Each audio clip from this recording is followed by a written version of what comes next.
হ্যাঁ বন্ধু। আরে বন্ধু, তুই বিদেশ থেকে কবে আলু? আরে বন্ধু, গতকালকে আসছি। আজকে শুনলাম বলে তুই বিয়ে করছু, না পারে আজকে তোর হাতে একটু দেখা করবে আসলাম।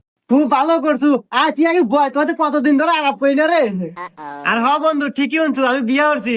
আচ্ছা, তুই বিয়ে হস না কে? কত তোর কি বয়স কম হয়ে গেল? বুড়ো হয়ে যাইতেছু। আচ্ছা, বিয়ে হবো কবে? কত নাকি কোনো সমস্যা? না রে দোস্ত, সমস্যা কিছুই না, আমার এই মনে কষ্ট আছে। শোন, আমি বিদেশ যাওয়ার আগে একটা মেয়ের সাথে আমার সম্পর্ক হয়েছিল, তার সাথে আমার সবকিছু হয়ে গেছে। তারপরে ওই মেয়েটা আমাকে আলু মালু বুঝে বিদেশ পাঠাইলো। বিদেশ যায়া কামাই গাজি করছি আর অক দিছি। ও একবারে সবকিছু আমার টিয়া পয়সা খায়া দোস্ত আর এক ছেলে বিয়ে হয়ে নিয়ে ঘর সংসার করতেছে।